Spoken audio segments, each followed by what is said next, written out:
ये कि क्या वाकई में बीजेपी 400 सीट लाकर संविधान बदलने वाली थी, आरक्षण खत्म करने वाली थी? अगर नीतीश कुमार इंडिया अलायंस में रहते तो शायद नरेंद्र मोदी आज प्रधानमंत्री नहीं होते देश के। आपने अपनी बुक का एक चैप्टर एक व्यक्ति के नाम किया और उसका नाम है हीरेन जोशी। राजस्थान से कनेक्शन है। उस व्यक्ति को आपने सबसे पावरफुल लोगों की तीसरे नंबर पर उस व्यक्ति को रखा। उसके बारे में बताइए और क्या वो करते हैं। ये गवर्नमेंट जो है, जैसे मैंने किताब में लिखा है, वो live by the media, die by the media. वो जीती है ट्विटर पर, मरती भी है ट्विटर पर। कि हीरेन जोशी के एक इशारे पर कोई पत्रकार अपनी नौकरी भी चली जा सकती है। या कांग्रेस इस बात से खुश थी कि हम 51 सीटों से 99 तक आ गए, पर ये कोई जीत तो नहीं है। 272 पर जीत होती है। वो केवल इस बात से खुश थे कि हमने बीजेपी को 240 पर रोका। मोदी जी 75 के होते ही रिटायरमेंट ले लेंगे। आप तो बहुत करीब से देखते हैं उनको, क्या मानते हैं? पिछले 3 बार के लोकसभा चुनाव में एक बात कॉमन रही है, नरेंद्र मोदी का प्रधानमंत्री बनना और राजदीप सरदेसाई का किताब लिखना। सर खुद हमारे साथ मौजूद हैं। सर सबसे पहला सवाल ये कि क्या वाकई में बीजेपी 400 सीट लाकर संविधान बदलने वाली थी, आरक्षण खत्म करने वाली थी? रमेश जी देखिए, मुझे लगता है कि ये कांग्रेस ने एक बड़ी अच्छी तरह से, जो एक दो नेताओं ने कहा, जैसे दिया कुमारी ने कहा, लल्लू सिंह ने कहा, ज्योति मिर्धा ने कहा कि 400 सीट आएंगी तो ज़रूर हम कुछ संविधान में संशोधन करेंगे, उसको लेकर जिस तरह से उन्होंने वो नैरेटिव पकड़ लिया और यह कह दिया कि अगर भाजपा आती है तो 400 सीट लेकर तो आरक्षण चला जाएगा। ये केवल संविधान बदलने का नहीं था, लोगों में डर क्या था, खास करके दलित समाज में, कि आरक्षण चला जाएगा। मुझे नहीं लगता कोई सरकार आरक्षण हटा सकती है। हाँ ज़रूर, अगर आपको 400 सीट मिल सकती हैं तो आप वन नेशन वन इलेक्शन, इन सब चीज़ों पर आप ज़रूर कानून ला सकते हैं। तो ये मैं समझता हूँ एक नैरेटिव कांग्रेस ने बना ली। अब ज़्यादातर भाजपा नैरेटिव बनाती है, लेकिन ये एक अलग सा चुनाव था 2024 का, जहाँ आम चुनाव में कम से कम कांग्रेस ने ये नैरेटिव बनाकर बीजेपी को एक तरह से डिफेंसिव कटघरे में रख दिया कि 400 सीट आएगी तो फिर संविधान बदल देगी। संविधान तो 100 बार बदला है, लेकिन आरक्षण तो कहीं नहीं जाने वाला। तो बीजेपी थोड़ी बैकफुट पर हो गई जब ये प्रचार शुरू हो गया। उनको लगा तो इसका ज़्यादा कुछ ट्रैक्शन नहीं होगा, लेकिन ज़मीन पर ज़रूर इसका असर हुआ। इंडिया अलायंस का आप सबसे बड़ा ब्रेक थ्रू क्या मानते हैं? क्योंकि एक दौर हमने वो देखा जब राम मंदिर का उद्घाटन हो रहा है, नरेंद्र मोदी यजमान के तौर पर बैठे हैं, उनके बगल में मोहन भागवत जी बैठे हुए हैं, और इंडिया अलायंस जिस व्यक्ति ने इकट्ठा किया, जिस नेता ने इकट्ठा किया, नीतीश कुमार, वो भी जा चुके थे। फिर क्या वो ब्रेक थ्रू मिला जिसकी वजह से इतना अच्छा कर पाई इंडिया अलायंस? देखिए, मुझे लगता है इंडिया अलायंस इस वजह से थोड़ा बहुत वो अपनी स्थिति सुधर पाई क्योंकि उनके जो क्षेत्रीय पार्टियां हैं वो मजबूत हैं।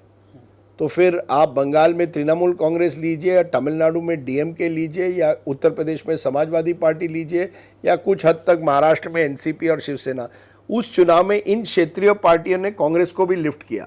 साथ साथ जो संविधान का नैरेटिव चला था उससे कांग्रेस को खास करके दलित समाज में काफ़ी एक तरह से वोटों का इजाफा हुआ। लेकिन इंडिया अलायंस, ये तो देखिए, ये अलायंस क्या है, ये बस उनको लगा कि चुनाव में अगर हम बिखर जाए तो हमारी स्थिति और ख़राब हो जाएगी, तो उनके सर्वाइवल के लिए उन्होंने ये अलायंस करवाया। मैं तो दूसरी तरफ से देखता हूँ। आप सोचिए, अगर नीतीश कुमार इंडिया अलायंस में रहते तो शायद नरेंद्र मोदी आज प्रधानमंत्री नहीं होते देश के। ये सबसे बड़ी बात है।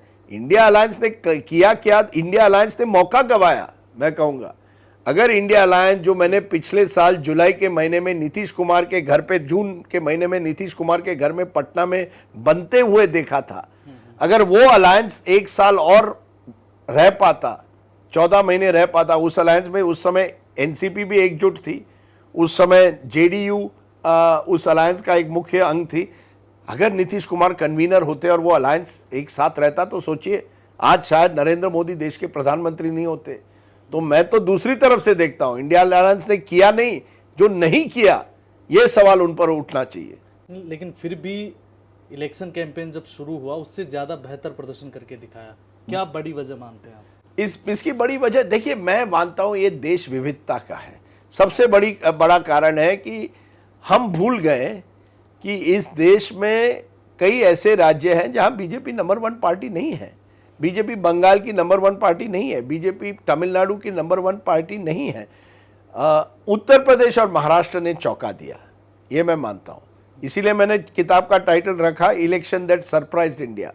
ये दो राज्यों में जो हुआ, ये इंडिया अलायंस को लक कहिए या कहिए कि कभी कभी परिस्थिति ऐसी बन जाती है। इन परिस्थितियों की वजह से आपके राजस्थान में देखिए कितने लोगों ने सोचा था कांग्रेस को 11 सीटें आएगी, तो कई राज्यों में चौंकाने वाले परिणाम आए। ये 3 राज्यों को मैं विशेषतर कहूँगा, महाराष्ट्र, उत्तर प्रदेश और राजस्थान, जहां कुल मिलाकर 30 महाराष्ट्र में, 11 राजस्थान में, 41 और उसके बाद में उत्तर प्रदेश में करीब 35, तो सब मिला के 40 तक आई, तो सब मिला के हो जाते हैं 80-82। तो इन 3 राज्यों ने बहुत फर्क किया इस चुनाव में। इसकी वजह में अभी तक नहीं कि क्या बदल गया ये कहना, बस कभी कभी परिस्थिति बदल जाती है। आपने अपनी बुक का एक चैप्टर एक व्यक्ति के नाम किया और उसका नाम है हिरेन जोशी। राजस्थान से कनेक्शन है। उस व्यक्ति को आपने सबसे पावरफुल लोगों की 3रे नंबर पर उस व्यक्ति को रखा, उसके बारे में बताइए और क्या वो करते हैं। ये चैप्टर उन पर नहीं है, चैप्टर मीडिया पर है जी, जिसमें एक भाग उन पर है। वो हिरेन जोशी वो व्यक्ति हैं जो प्रधानमंत्री के लिए मीडिया संभालते हैं, और सोशल मीडिया हो, टीवी मीडिया हो, सब पर उनकी नज़र है। और ये गवर्नमेंट जो है, जैसे मैंने किताब में लिखा है, वो live by the media, die by the media. वो जीती है ट्विटर पर, मरती भी है ट्विटर पर। वो टीवी पर क्या आता है वो हर एक बारीक चीज़ देख लेती है। आपका ये इंस्टाग्राम भी शायद उन तक पहुंचेगा। एक बहुत बड़ी मशीन बनी है, मीडिया की मशीन, जो नैरेटिव को कंट्रोल करती है। किस तरह से जो खबर जनता तक पहुंचनी चाहिए उस पर कंट्रोल होना चाहिए, प्रधानमंत्री की कैसी छवि होनी चाहिए उस पर उनका एक तरह से उनकी नज़र रहती है।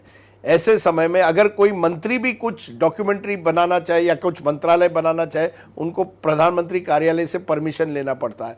प्रधानमंत्री की मन की बात हो, वो किस तरह से जनता के पास पहुंचे, कौन सा एमपी क्या कर रहा है, एमएलए क्या कर रहा है, ये सबकी नज़र उन पर होते हैं। और इस पूरे मशीन के एक तरह से चेहरे हैं, आपको नज़र नहीं आते, पर्दे के पीछे जो चेहरे हैं वो है हिरेन जोशी, जो भिलवाड़ा से उन्होंने अपनी इंजीनियरिंग डिग्री की है, इसलिए उनका राजस्थान का एक कनेक्शन भी है।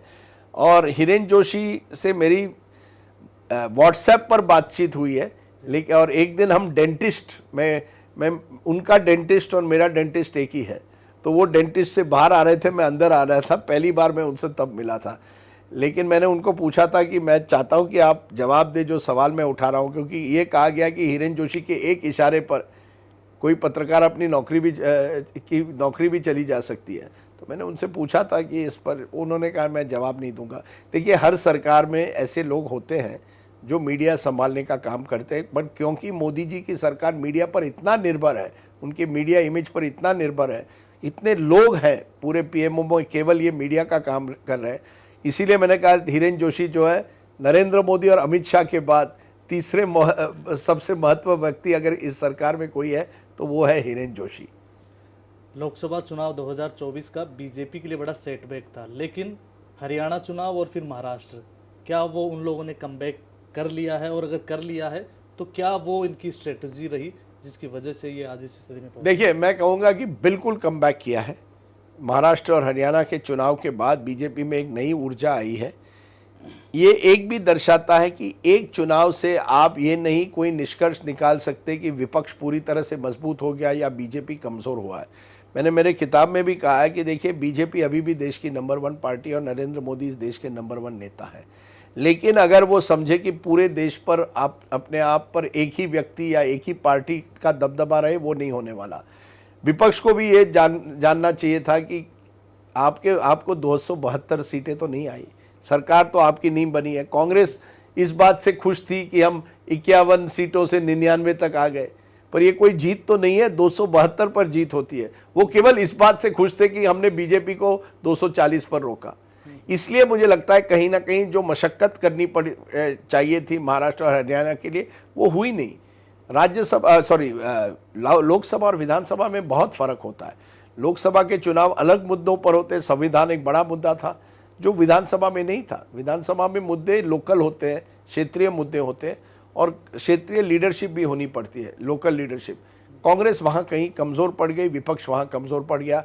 मैं अभी भी मानता हूँ, जैसे मैंने कहा, बीजेपी इस देश की नंबर 1 पार्टी है, लेकिन 2024 के आम चुनाव ने ये दर्शाया और 2024 के विधानसभा ने भी कि वोटर जो है ना, उसकी अलग एक मिजाज है। कभी आपको ऊपर ले जाएगा, कभी आपको नीचे गिराएगा। इस साल दोनों कांग्रेस और बीजेपी को ये भुगतना पड़ा है।